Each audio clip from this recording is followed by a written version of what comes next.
कैसी भी चुनौती हो, सेनाएं देसी हथियारों के दम पर दुश्मन का माकूल जवाब देने के लिए पूरी तरह तैयार है।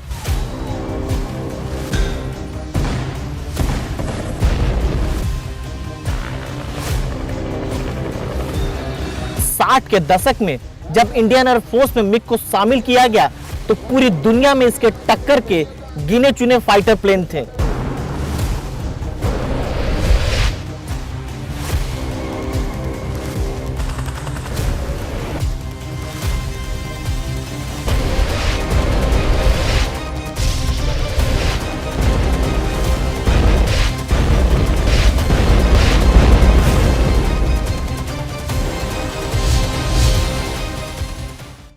नमस्कार, मैं राजीव रंजन। वतन के रखवाले में आपका स्वागत है।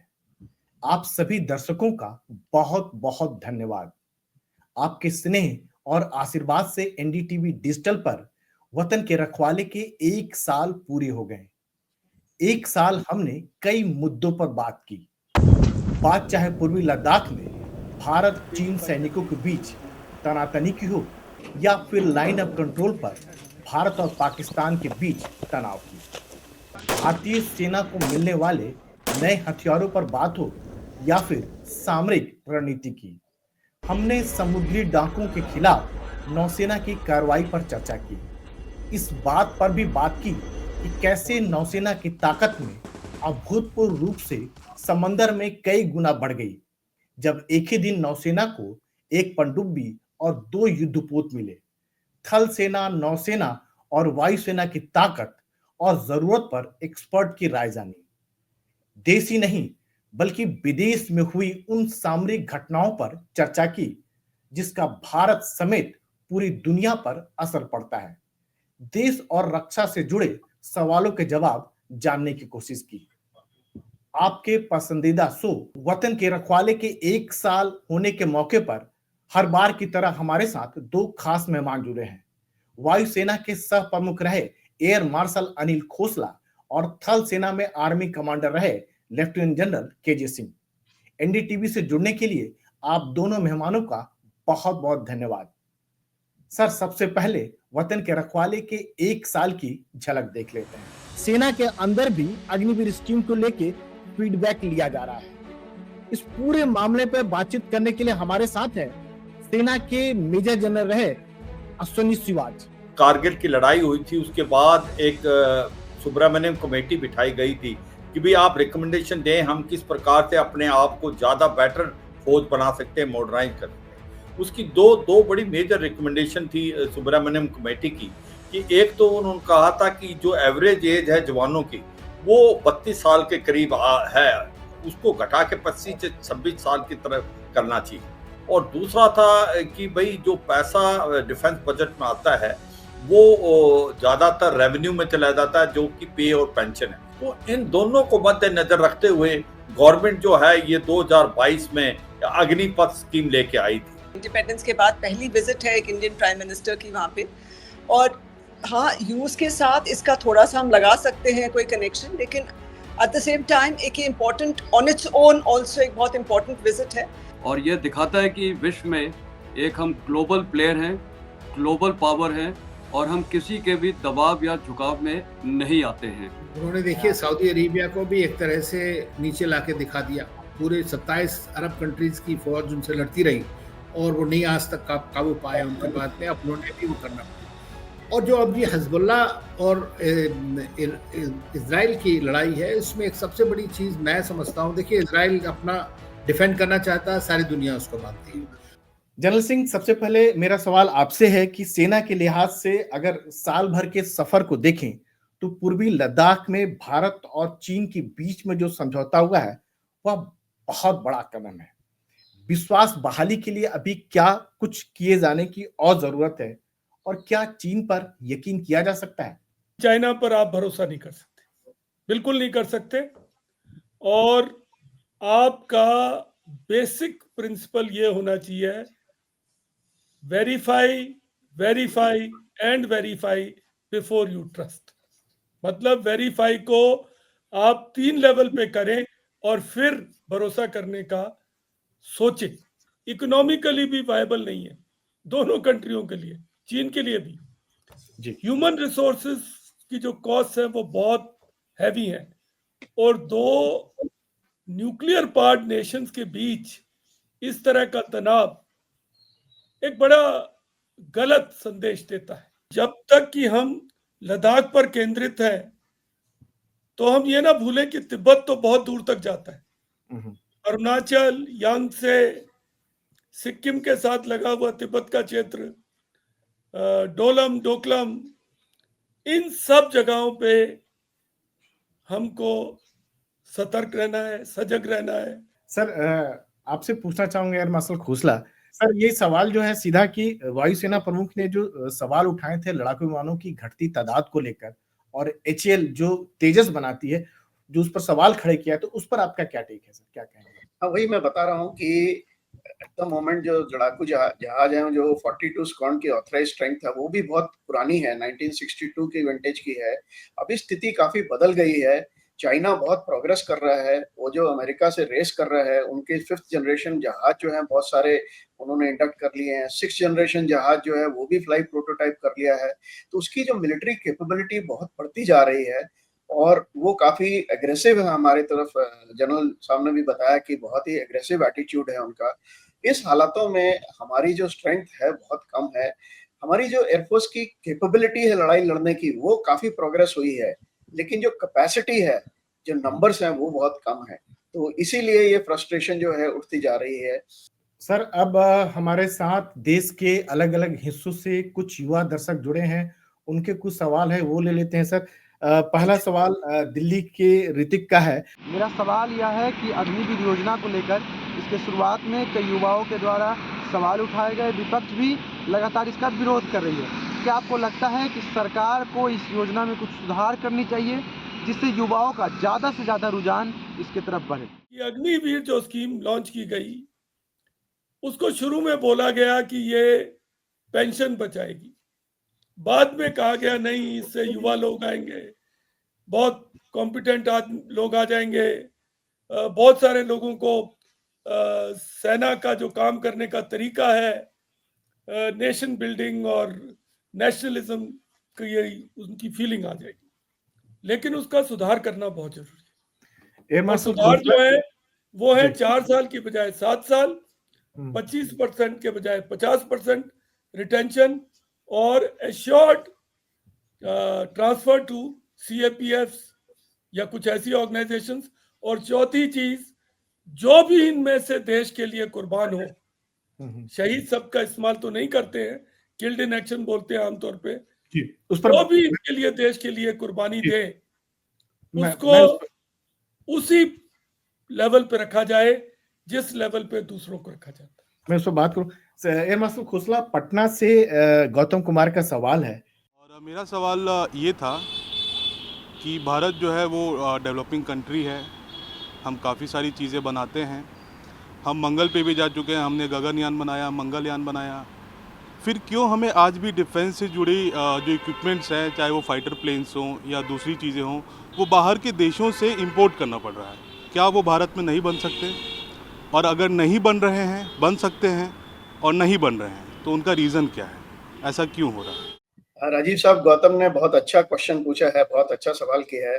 और यही चीज़ जो है आई थिंक सारे भारतीयों को खटक रही है कि हाँ भाई, हम इतनी प्रोग्रेस कर रहे हैं तो डिफेंस इंडस्ट्री में हमारी प्रोग्रेस क्यों नहीं हो रही।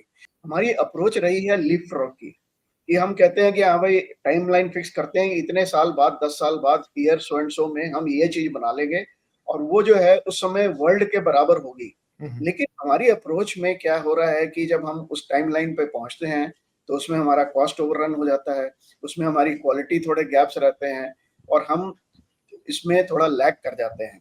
तो ऐसे उसमें क्या होता है कि जो दुश्मन है वो तो बढ़ रहा है आगे, जैसे हमने आगे कहा था। तो मिनिमम जो डिटरेंस वैल्यू है वो हमको मेंटेन करनी पड़ती है। तो वो मेंटेन करने के लिए आत्मनिर्भरता को हम सपोर्ट देते रहते हैं, लेकिन मिनिमम डिटरेंस वैल्यू मेंटेन करने के लिए हमको बाहर से खरीदना पड़ता है। जनरल साहब, पश्चिम बंगाल के कोलकाता से अप्रूप त्रिपाठी का सवाल है। मैं ये पूछना चाहता हूँ, क्या चाइना भारत के लिए एक थ्रेट बन सकता है? ये जरा हमें समझाइए। बहुत बढ़िया सवाल है। मैं खुद सिलीगुड़ी में कोर कमांडर था। जी चीन का खतरा तो है ही, इसमें क्या शक है। आपने देखा डोकलम में क्या हुआ, जिसको हम डोलम भी कहते हैं। तो चीन लड़ना नहीं चाहता हमसे, ये मान के चले कि चीन हमसे लड़ाई नहीं शुरू करना चाहता। चीन को भी पता है इससे बहुत उनका खर्चा होगा, उनका जो मेन मिशन है उससे वो भटक जाएंगे। लेकिन ऐसा खतरा भी नहीं है जिसका हम मुकाबला नहीं कर सकते, हमको चौकन्ना रहना पड़ेगा। एयर मार्शल खोसला, मुंबई से पीएम की सवाल है, डिफेंस के क्षेत्र में मेक इन इंडिया कैंपेन का क्या महत्व रहा है?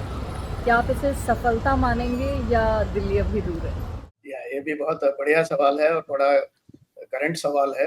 और 2014 से जो हमने make in India, make for the world, ये जो हमने कैंपेन शुरू किए हैं, ये बहुत जरूरी है, बहुत अहमियत रखती हैं। इसके कारण है, पहला तो कॉस्ट, कि जब हम बाहर से खरीदते हैं तो पैसा ज्यादा लगता है। दूसरा इम्पॉर्टेंट बात यह है कि जो आपको बाहर से आप लोगे तो कोई भी आपको लेटेस्ट टेक्नोलॉजी नहीं देगा। दूसरा जो क्वेश्चन था, सवाल जो, वो भी बड़ा इम्पोर्टेंट है कि हमारा जो मेक इन इंडिया है, हमारी जो आत्मनिर्भरता है, वो सफल हो रही है कि नहीं। तो इसमें अगर आप कहें कि फुल्ली सक्सेसफुल नहीं है, जब हम जहां पर बनाना चाहते हैं उसमें टाइम डिले हो रहा है, कॉस्ट ज्यादा लग रही है और वो नॉट एट पार है, उसके कारण भी हैं। लेकिन जो अभी गवर्नमेंट ने जो ट्राई किया है, वो जो काफी 17-18 वर्टिकल्स में उन्होंने इनकरेज किया है, तो वो उसमें टाइम लगेगा। जैसे ईज ऑफ डूइंग बिजनेस हो गया, इन्होंने जैसे टेक्नोलॉजी पार्क लगाई है, बजटेरी सपोर्ट दी है, तो इसमें टाइम लगेगा। जैसे कि जनरल साहब भी बता रहे हैं, ये टेक्नोलॉजी को कैपेबिलिटी कन्वर्ट करने के लिए काफी टाइम लगता है। जनरल साहब, कर्नाटका के बेंगलुरु से रहने वाले जो हैं जे सचिन का सवाल है, अपना देश का जवान अगर टेरर अटैक में मर जाता है तो उसको पॉलिटिशियन लोग शहीद कहते हैं। शहीद कहने के बाद जो शहीद का उसको जो दर्जा मिलना चाहिए उस फैमिली को, उनके घर वालों को कुछ भी मिलता नहीं, ऐसा क्यों? देखिए, एक तो टेक्निकल बात है जी। जो पहले हम शब्द इस्तेमाल करते थे ना, शहीद, मार्टियर, उसका क्या हुआ कि जब से टेररिज्म आया तो ये सामने आया कि ये शब्द तो इन टेररिस्ट इसको मिसयूज करते हैं, तो उस शब्द का इस्तेमाल करना तो ठीक नहीं रहा। तो तभी हमने killed in action, brave heart, वीर, उनकी जो नारियां, उनको वीरांगना, वीर माता, वीर परिवार, इस तरह के शब्दों का इस्तेमाल शुरू किया। तो इसको ये मत सोचें कि उनके स्टेटस में डाइल्यूशन हुआ है, ऐसा नहीं हुआ है। एक और सवाल है जनरल साहब, आपसे सवाल है, उत्तर पूर्व के शिलोंग से सवाल है, गौरव गौतम साहा का सवाल है। हमारा जो उत्तर पूर्व है, नॉर्थ ईस्ट का जो सीमा है, सीमा म्यांमार से सटा हुआ है काफ़ी हद तक। म्यांमार में ऐसा न्यूज़ में पढ़ने को मिला है, सुनने को मिला है कि म्यांमार में गृह युद्ध चल रहा है और यहाँ में बीच बीच में तस्करी भी होती है। तो आप लोग से मेरा ये सवाल है, क्या ये बॉर्डर पूरी तरह फेंसिंग करने की कोई प्लान है या इस पर और क्या कार्रवाई करनी चाहिए? ये प्लान है, अनाउंस भी किया गया है, लेकिन ये 1600 किलोमीटर की सीमा है जो कि बहुत ही डिफिकल्ट, दुर्गम टेरेन में है। पहाड़ियाँ हैं, जंगल हैं, नाले हैं, नदियाँ हैं, और वहाँ का जो ट्रेडिशन ये है कि वहाँ पर something called as free movement regime है कि आप 16 किलोमीटर तक दूसरी साइड जा सकते हो और वहाँ रह सकते हो। सिर्फ बंदिश ये है कि आप अपने जो चीज़ है उसको सिर के ऊपर उठा के लेके, सिर का मतलब अपने हाथ में या सिर पे उठा के लेके जाओ। स्मगलिंग रोकने के लिए ऐसा है। तो अभी इसको सस्पेंड कर दिया गया।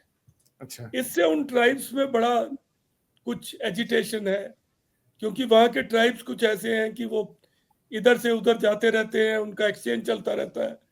पर गवर्नमेंट ने पॉलिसी अनाउंस कर दी है कि फेंसिंग होगी और की जाएगी। जी, तो सर आइए अब सुनते हैं उन लोगों की राय जो वतन के रखवाले में एक्सपर्ट के तौर पर शामिल हुए हैं। मुझे इस बात की बहुत खुशी है कि वतन के रखवाले प्रोग्राम जो एनडीटीवी द्वारा संचालित था, राजीव रंजन जी और दूसरे मित्रों ने इसको आगे बढ़ाया और इसमें एक बड़े इम्पोर्टेंट टॉपिक्स के ऊपर एक सशक्त बहस होती रही है। तो मैं भी कई बार उसमें पार्टिसिपेट किया है और मुझे बड़ा अच्छा लगा, क्योंकि ये कुछ ऐसे जो दूसरे टीवी चैनल जहां पर कई बार आपको बोलने का ही मौका नहीं मिलता है, जितनी कैकोफेनी होती है, तो उसके कंपैरेटिव में मैं समझता हूं कि बड़े सुचारू रूप से डिस्कशंस होते हैं, बहस होती है। तो मैं इसके लिए बधाई देना चाहता हूं इसके डायरेक्टर को भी, प्रोड्यूसर्स को भी और चैनल को। वतन के रखवाले प्रोग्राम जो राजीव रंजन एनडीटीवी के लिए करते हैं, उसके 1 साल पूरे हो गए हैं और मुझे बहुत गर्व है कि मैं शुरू से ही इस प्रोग्राम के साथ इनके साथ जुड़ा हुआ हूं। और ये प्रोग्राम कितना देशवासियों को डिफेंस सब्जेक्ट्स के ऊपर एजुकेट करता है, ये बड़ी खुशी की बात है। इतना अच्छा काम कर रहे हैं राजीव रंजन जी, आप ऐसे ही अच्छा काम करते रहिए। वतन के रखवाले की पूरी टीम को, उनके समर्पण की भावना को और उनकी कड़ी मेहनत के लिए मेरा बहुत बहुत सलाम, और आगे और भी सफलता की ऊंचाइयों को छुएं, उसके लिए उन्हें मेरी बहुत बहुत शुभकामनाएं। जय हिंद। एनडीटीवी के डिजिटल प्लेटफॉर्म पर वतन के रखवाले जो प्रोग्राम ट्रांसमिट होता है, उसने 1 साल पूरा कर लिया है। मैं इनके producer, presenter, anchor Rajiv Ranjan Singh ji को हार्दिक इसके लिए शुभकामना देता हूं। उन्होंने बहुत अच्छा प्रोग्राम बनाया है। मुझे भी ये मौका मिला है इस प्रोग्राम में बहुत बार आने का। हर मुद्दे की गहराई तक वो पहुंचते हैं, तो इससे मेरे विचार से जो भी देखने वाले हैं, सुनने वाले हैं, उनको इसका बहुत लाभ होता है। वतन के रखवाले, जो कि राष्ट्रीय सुरक्षा के ऊपर एक कार्यक्रम है, वो 1 साल पूरा होने को हो रहा है। ये कार्यक्रम राष्ट्रीय सुरक्षा को सही दृष्टिकोण से दर्शाता है। इस प्रोग्राम को लाने के लिए मैं एनडीटीवी इंडिया और राजीव रंजन जी दोनों को बधाई की बात देना चाहता हूं। वतन के रखवाले प्रोग्राम एनडीटीवी का बहुत ही बढ़िया प्रोग्राम है। इसको राजीव रंजन एक बहुत अनुभवी पत्रकार हैं जो इसको कंडक्ट करते हैं, और सभी पुलिस फोर्सेस, देश की जो सेना है, देश के सिक्योरिटी फोर्सेस हैं, उन सब से बहुत इंक्विजिटिव क्वेश्चन पूछकर सच्चाई को निकालने की कोशिश करते हैं। तो मैं समझता हूँ बहुत ही अच्छा प्रोग्राम रहा। बहुत खुशी की बात है कि आज एनडीटीवी पे वतन के रखवाले 1 साल कंप्लीट कर रहे हैं, और ये सच्चाई है, ये सबसे ऊंचे दर्जे का डिस्कशन का एक प्रकार प्रोग्राम बन के उभरा है आज की तारीख में। मैं अपनी तरफ से एनडीटीवी के लिए मुबारकबाद देता हूं कि वतन के रखवाले जो प्रोग्राम है, एक प्रकार से आने वाले समय में गेम चेंजर का काम करेंगे। सर, आपसे सवाल है एयर मार्शल खोसला कि अगर बात करें पिछले 1 साल की बात करें, तो दुनिया में जो युद्ध हो रहा है उसके असर से हम भी अछूते नहीं रहे हैं। बहुत कुछ सीखने को मिला, बात चाहे रूस यूक्रेन युद्ध की करें या फिर इजराइल हमास युद्ध की। क्या हमें सीखने को मिला, लेसन लर्न करने को मिला इन दोनों लड़ाइयों की अगर बात करें सर? तो इसमें कई लेसन आते हैं फौज के लिए, सिक्योरिटी के लिए, लेकिन यहाँ पर जो है मैं 4 या 5 या 6 लेसन जो हैं, जो इम्पोर्टेंट वाले, वो हाईलाइट करना चाहूंगा। पहला तो मुद्दा जो उठ के आता है, सबसे पहले जब हमने ऑलरेडी बात की थी सेल्फ रिलायंस की, तो इसमें सप्लाई चेन डिस्ट्रप्शन हो रही है वॉर्स में ग्लोबल लेवल पे। जो ग्लोबलाइजेशन है वो रिवर्स हो रहा है, टर्म्स जैसे नियर शोरिंग, फ्रंट शोरिंग। उसमें क्या है कि जो आपकी इंपॉर्टेंट डिफेंस और अदर इंडस्ट्री है, उसको आप सेंट्रलाइज चाइना में करने की बजाय आप अपनी फ्रेंडली कंट्रीज में कर रहे हो, नियर अपने कंट्री के पास कर रहे हो, तो ये रिवर्स ग्लोबलाइजेशन चल रहा है। दूसरी चीज ये है कि टेक्नोलॉजी जो है उसका बहुत बड़ा रोल हो रहा है वॉरफेयर में। ड्रोन्स आ रहे हैं, हाइपरसोनिक्स आ रहे हैं, आर्टिफिशियल इंटेलिजेंस आ रही है। जो एयर वॉरफेयर है उसमें लॉयल विंगमैन कॉन्सेप्ट आ रहा है कि मैन्ड और अनमैन्ड प्लेटफॉर्म साथ साथ लड़ेंगे। तीसरी चीज जो है आपकी आ रही है, मल्टी डोमेन वॉरफेयर हो रही है। अभी क्या है, साइबर डोमेन हो गई, स्पेस डोमेन हो गई, इंफॉर्मेशन वॉरफेयर हो गया, इलेक्ट्रॉनिक वॉरफेयर हो गया। सो ये मल्टी डोमेन हो गया। चौथी चीज बहुत जरूरी है कि पहले क्या होता था, वॉर जैसे आपने डिक्लेयर की तभी होस्टाइल एक्शन हो रहा है। अभी जो कॉन्सेप्ट है no war no peace, hybrid warfare, grey zone operation जिसको बोलते हैं, कि अगर लड़ाई नहीं भी लगी हुई तब भी एनिमी होस्टाइल एक्शन कर रहा है, साइबर अटैक्स कर रहा है। छठवीं चीज ये आती है कि guerrilla warfare, terrorism, non state actors, ये प्रॉक्सी वॉर्स, इनका बढ़ाव हो रहा है।